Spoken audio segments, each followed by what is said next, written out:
Good evening, I'm Amy Robinson, and welcome to Ask the Specialists. Tonight we ask the dentists on CMU Public Television.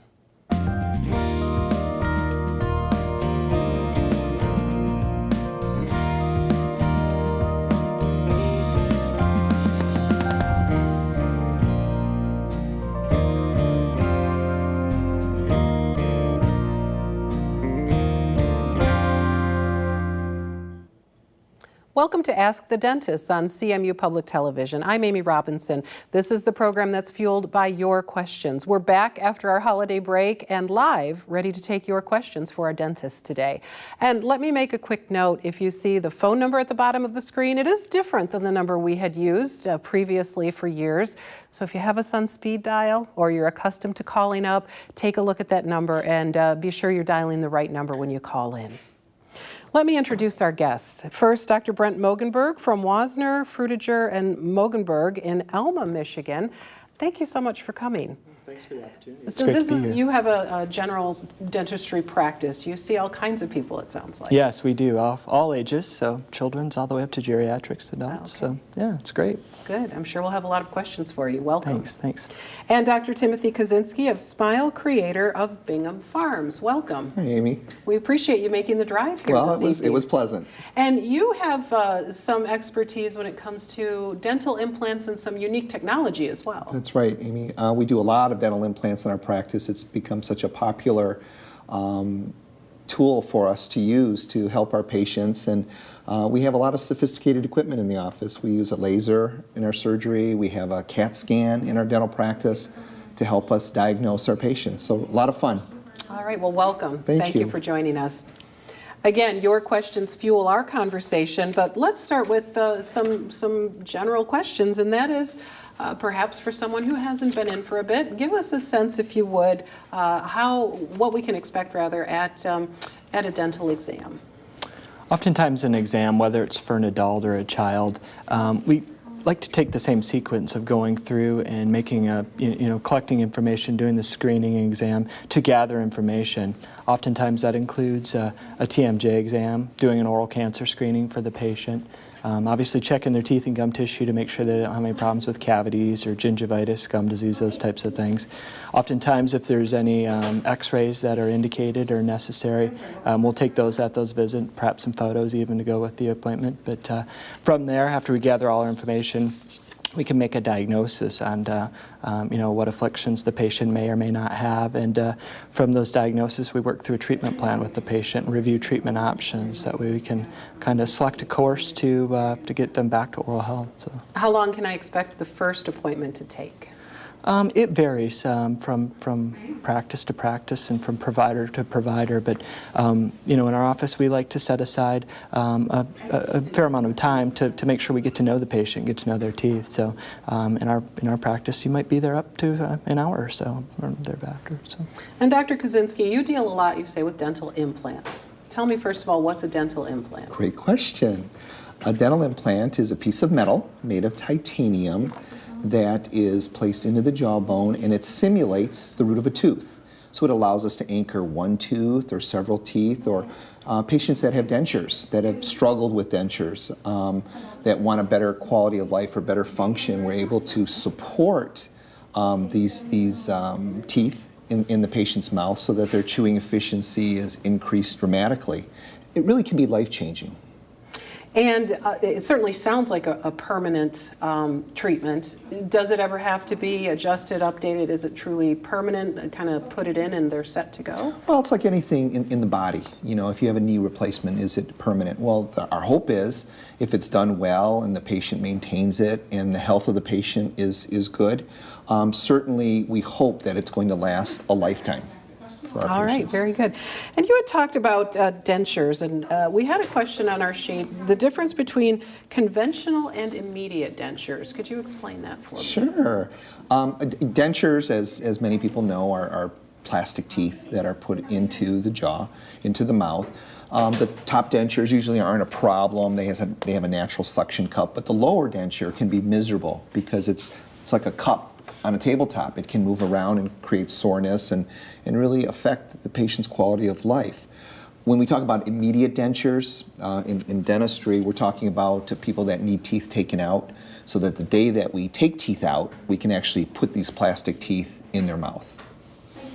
Okay, and so how would you know which ones to go with? Well, it's really the patient's choice. A lot of times, if you can imagine how emotional it would be to lose your teeth, one tooth or many teeth, it can be very, very hard on a person. So do you really want to walk around with no teeth in your mouth for a period of time? And most people would choose not to do that if they had an option.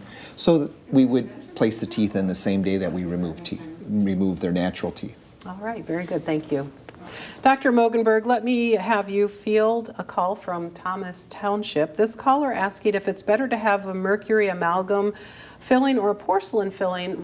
Part of their question is mercury dangerous?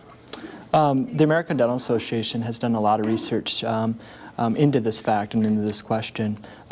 In my hands and in our office, we prefer to use the composite, the tooth-colored fillings. They're not actually porcelain, but that material, for a lot of different reasons, we feel it's a superior material. There are some concerns with the old amalgam or the silver fillings, and a lot of those concerns are environmental, in fact. Once the filling has ran its course, when it needs to be removed from the person's body. There's a certain amount of mercury that's involved there, and from an environmental standpoint, it's like, where do you dispose of that? Having said that, it's a containment concern too. So we are trying to phase out. In some instances, amalgam is the best material. It's the material of choice due to localized factors. If there's a lot of bleeding in the area, if you're not able to isolate the area properly, it's still a go-to material in a lot of circumstances. So still a good material, but there's a lot of different options, and it's really choice of the patient and the choice of the dentist to come up with which material is best for that individual. All right, thank you. And we have a question from Kalkaska. I'll follow up. This person says their gums have been bleeding and receding, and they want to get an idea what might be causing that. There are a lot of causes, there are a lot of factors that can go into that. Obviously, without doing a thorough exam or doing any kind of radiographs to evaluate it, I would suspect that if they've been out of regular dental care for a while, it could be a gingivitis, inflammation of the gums, or gum disease, which is more of a chronic long-term infection that affects the supporting bone of the teeth. So as that infection causes the bone to recede, the gums recede with it, exposing the root surface of the tooth and leading to bleeding and those types of things. Did you want to add anything, Doctor? No, I think that's absolutely true. When we have bleeding gums, they're infected. The gums are infected, the body's infected. So it's important that that individual, see a dentist to have a thorough evaluation and to try to maintain it. Sometimes it can be a simple solution. Sometimes it's more complex. But the longer you wait, the worse it's going to get. It doesn't go away. Mm-hmm. Those things just never seem to correct themselves, do they? Never. No, they don't. Let me have you, if you would, Dr. Kaczynski, explain to us how whitening toothpastes work. How effective are they? What other options are there? Give us a sense for that kind of area of dentistry. That's a great question. Everybody wants a pretty smile. And whitening toothpaste there's several different types. There's toothpaste that have some type of a hydrogen peroxide type of material which bubbles stain off the surface of the tooth. Some whitening toothpaste, especially the older ones, have an abrasive, sandpaper so to speak, that abrades the outer surface of the tooth. You have to remember a tooth has a hard surface, it's called enamel, but that enamel can absorb stain from coffee, tea, cherry stains, things like that. And a hygienist, when they polish your teeth, can remove those stains pretty effectively. Whitening toothpaste, I think, are an adjunct to what we do in our dental offices, but it's not a total solution. Many of our patients elect to have their teeth whitened with different techniques. We use a laser whitener in our office. We put a product on the teeth, and we have a laser activate this product. And again, a tooth is like a honeycomb. The material will penetrate the honeycomb and remove the stain from deep within the tooth in what's called the dentin. And that's a more permanent solution than just whitening toothpaste that are just taking the surface stain off. Okay. Dr. Mogenberg, let's talk a little more about toothpaste. Sure. Whitening or not, there's certainly a lot to choose from. What should folks consider when they buy a toothpaste? Doctor made a great point. There are certain toothpaste that do have a fair amount of abrasives in them. Those abrasives can lead to things like tooth sensitivity due to a toothbrush abrasion if it's too vigorous. I always kind of joke with patients, you know, I don't really care what kind of toothpaste you're using as long as it has fluoride in it and as long as you're brushing your teeth as recommended. So that's really one of the key things. It was kind of funny. I was just thinking with the whitening toothpaste, it's kind of the old trick. A lot of them don't even really have any kind of bleaching component to them. They have titanium oxide, which makes the teeth appear white. So they haven't been bleached at all. A lot of people notice that as the day goes along, they feel their teeth become darker or lose their whiteness. It's because that titanium oxide is kind of worn off throughout the day. So, I mean, it works good, but yeah, as long as it's got fluoride, I'm happy. Then you're happy. So, yeah, okay, exactly. Good. We like to keep our dentists happy. Yes, for sure. I have a couple questions here that seem to regard dental implants. So I'm going to come back over here. One is from Flint, Michigan, of course. The person is talking about being in a car accident. Upper top teeth were broken off. The roots are still in the gums. What would they need to do to have new teeth? Now, I guess I don't know if that's an implant question, but That's a great question, and I appreciate it. Again, very traumatic, emotionally, physically, functionally. But the advantage that we have is when we have the roots still in the teeth, in the gums, in the bone, it maintains that bone. So what we would do is we would evaluate. We would take our x-rays, maybe take a three-dimensional x-ray with our CAT scan, and determine if we can save some teeth. I'm a very conservative dentist. If I can save teeth, I'd rather save teeth. But let's assume that we can't. We would remove those teeth, and we can immediately place an implant in that socket or hole. The implants have to heal for a period of time, which could be 3 to 5 to 6 months, after which we can put some type of solution, whether it be permanent or something removable in that patient's mouth. So the good news is the roots are still there and we can fix it. Okay. From Detroit, a person wondering, is it possible for someone on blood thinners to have dental implants now? Another great question. Yeah, blood thinners does not scare me. We work with our physician colleagues all the time, and many of the procedures that we do today are really non-invasive, meaning they're not difficult. We don't have a lot of discomfort with our patients. Most of our patients take an Advil today after surgery. We go through the gum tissue. Using our dental laser allows us to make incisions without a lot of bleeding. So we'd always consult with the physician. We would never take a patient off a blood thinner, but something like Plavix doesn't concern me at all. Okay. Dr. Mogenberg, let's talk a little more about prescription drugs and teeth. We have a person from Mankato calling in saying that they're on a prescription, it's a chemo drug, hydroxyurea, and believes it may have damaged his teeth. What can you tell us that maybe someone could consider when it comes to prescription drugs and teeth? A lot of prescription drugs, whether it be a chemotherapy type agent or anything as simple as an antihistamine or a Benadryl or something like that, they can change a lot of factors in one's mouth. Oftentimes they'll cause a lot of oral dryness. Either the amount or the buffering capacity of the saliva will be altered, leaving them with a higher risk for dental decay or gum problems such as gingivitis or gum disease. Some of those, the medication that the caller had mentioned specifically, it's a chemotherapy drug. I mean, it really is hard on your system. It's trying to, kind of retard or kill fast-growing cells, the cancer cells, I suspect, from what they're taking, and that is also not healthy for natural tissue too. I mean, it's important to use the medication. They've got to get through this struggle that they're having, but it can have a lot of oral manifestations too that are really uncomfortable, burning gums and mouth afflictions and those different types of things. So being proactive, asking questions with your physicians or your oncologist prior to starting these treatments are good. Having a frank conversation with your dentist, your oral health professional prior to treatment if possible. pre-screening before they start any of those types of treatments is key in preventing those types of side effects. You mentioned dry mouth connected with prescription drugs, and that's interesting to me. I know an individual who took very good care of their teeth, but as they got older had a problem apparently with a dry mouth, and then the decay became much more problematic. Is that common, and is that associated with aging? Is it associated with medication? All of the above? What can people look for? We see it in every age across the board. They're doing a lot of research, obviously with kind of an aging population. We're a little concerned about not only our baby boomers, but anybody that's on any kind of a medication, whether it be over-the-counter or prescription. I mean, we want to look at these side effects to see what harm they're causing the teeth and oral cavity. With those different types of things, I mean, it slows down or changes the salivary flow. So again, some of these sugars or acids that one may take in their diet are not being flushed away sufficiently.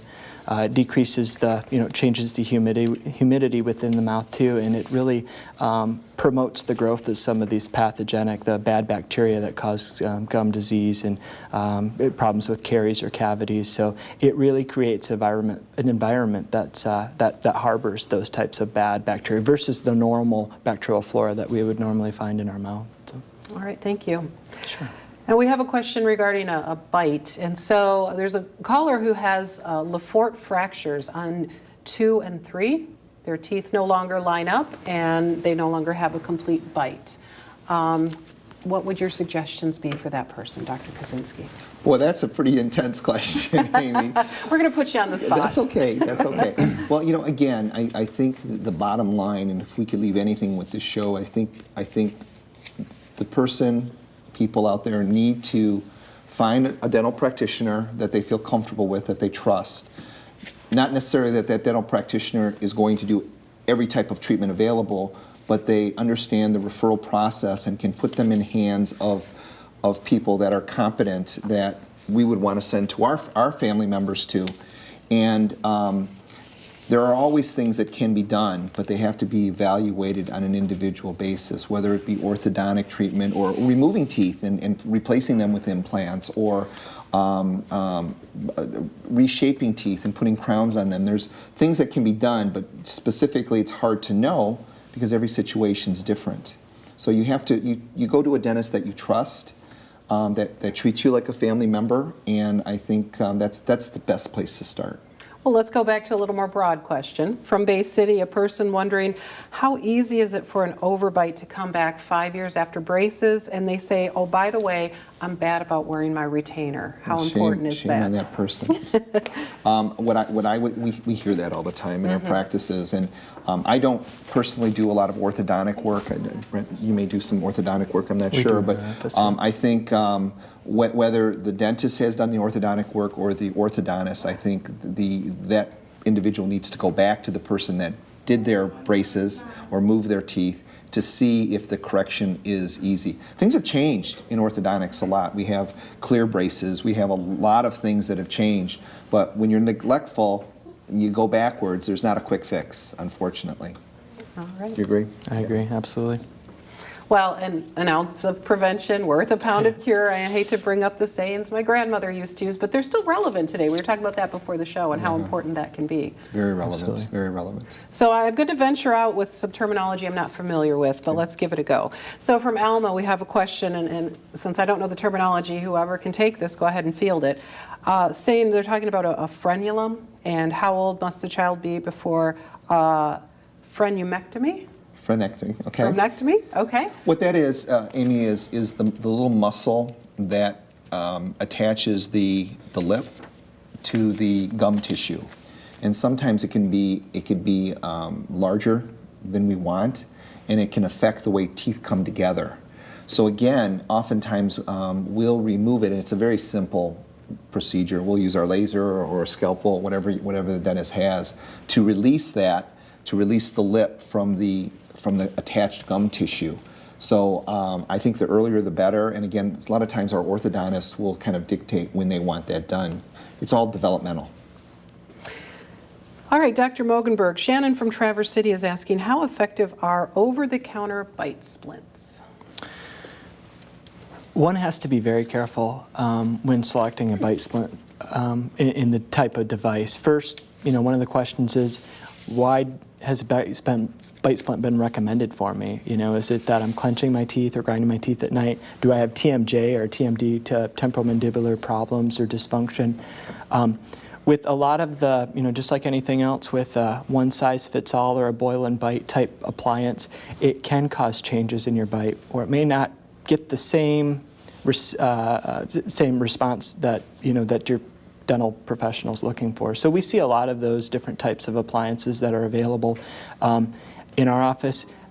We prefer to go with a hard lab fabricated, a custom fit appliance, because it's fit to your bite, to the actual individual, and not just a one-size-fits-all type appliance. So I would just caution the caller, if they are going to use something like that, to make sure that it's not causing any damage to their TMJ or their, causing pain or discomfort, to make sure that there hasn't been any changes in their bite, and really to ask their dental professional, why do I need a bite splint, or what's the indication for And it? let me have you step back just Sure. for 1 minute, explain what a TMJ is and how a person sorry. knows if they're having a problem with it. Sure. We get this all the time. I've got TMJ. Well, don't we all? TMJ is a temporomandibular joint. It's the jaw joint, the hinge and translation axis.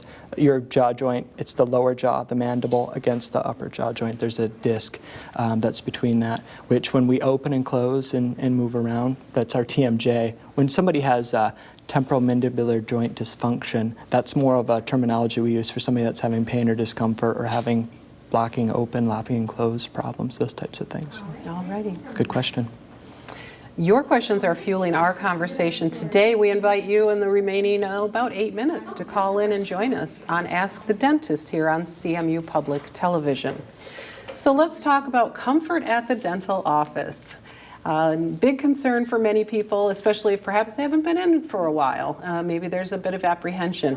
And Dr. Kaczynski, I know you have some newer technology, some unique technology that you use in your office. Tell me about that. You mean I've never heard anybody be apprehensive in our? No, I'm just teasing. I'm just Hardly teasing. ever happens, right? I think that dentistry is changed, and we really do have a bad rap. Why don't you go to the dentist? Well, you're afraid. You had a bad experience. Back in 1942. Well, right? it doesn't matter. We hear about the dentist that puts the knee on the chest when they're taking a tooth out. I've never met that dentist, but we hear it all the time, or you hear it from people. So people are afraid of the discomfort that is associated with, well, why do they have discomfort? It's because they neglected it. They waited too long and now the tooth hurts. And trying to fix something that hurts is more difficult than if we prevented it earlier on. We're afraid of cost of dentistry. And I think things have changed dramatically with that. We have a lot of options available to our patients. When you buy a car, very few people pay cash for a car. You put it on some type of a payment thing. And I think dentists, as a business, have been very proactive in trying to keep costs down. Mm-hmm. Technology, you mentioned, we have a lot of really nice things, headphones and TVs and nice, friendly people. It doesn't have to be a bad experience, and I think it all boils down to communication. And Brent said, earlier, that relationship we have with our dentist and patient is very special. It's very unique, and making the patient aware of what can and can't be done, and getting over the embarrassment of that neglect. That's the other thing. I haven't been to a dentist in a long time, and I know my teeth look bad and I have bad breath, so I'm embarrassed about it. But that's our job. That's what we do, and we look towards the future, not towards the past. We don't judge on what's happened, the neglect that we've given in the past. Let's look towards the future and the solutions to make life better. And as you say, building a relationship with your dentist, and then also some of the technology that can make it easier. Let's talk for just a moment about the CO2 dental laser that you have. A bit new technology? Well, it really isn't. Dental lasers have been around, but it's progressed. It's become less expensive for us, and it's a very, very easy way for our patients to have surgery. It's the CO2 laser is the most popular dental laser in medicine. And now it's moved over to dentistry. So it allows us to use less anesthesia. We don't have bleeding. Healing is that much quicker. It's very rare that our patients experience discomfort, even with major work. We may put 10 implants in somebody and they take an Advil or Tylenol. It's amazing what we're doing today in dentistry. It doesn't have to be a bad experience. Even taking a tooth out, we have special instruments now that you can watch our techniques on YouTube. People are going, "You're done. You're kidding. I can't believe you're finished." So it doesn't have to be a negative experience anymore. So is that our challenge for viewers tonight from CMU Public Television, to give it a go? If you haven't been in a while, call your dentist and see if you can make an appointment. So as we talk about comfort, I do have another question I want to get to from Saginaw, and this is a caller saying, how sensitive should a properly done filling be after a few days? Dr. Bogenberg, they're saying it's still painful with hot and cold, and is that normal? And we have just a couple minutes left. We have to remember that even when having a filling, having a tooth taken out, any kind of a procedure, it's a dental surgery. Depending on the severity of the area of decay, the cavity, there's a lot of different things that can cause post-operative sensitivity. There's a lot of agents we have that we employ every day to kind of limit or postpone or delay or eradicate that post-operative sensitivity. But I always tell my patients, you may have sensitivity for 4 to 7 days after leaving the office. Prolonged sensitivity to hots and colds, or noticing changes in your bite, may be a sign that that something maybe isn't quite right. Perhaps there was the occlusion or the bite on the filling may have been left a little high, or in a real excursive or off-sided movement. Maybe it's hitting just a little bit high. I mean, I would recommend, based on those guidelines, that the caller follow up with their dental professional if they're still having, after that 7 to 10 day period, if it's not getting better, if they're still having those sensitivities, to contact them. I mean, they might want to take another look at it. All right, gentlemen, we're going to have to leave it there. Thank you for joining us tonight. Thank you for having me. And thank you for sending in your questions. We want to thank our guests, Dr. Brent Mogenberg and Dr. Timothy Kaczynski. Thanks also to our phone volunteers, Sarah Kowalski and Kim Moomey, for taking your calls and getting them to us. We encourage you to check out facebook.com/askthespecialists, and these gentlemen will have some answers to questions we weren't able to get to during tonight's show, so you can get those answers there. And a reminder to join us next week when we will ask the estate planners. Have a good night.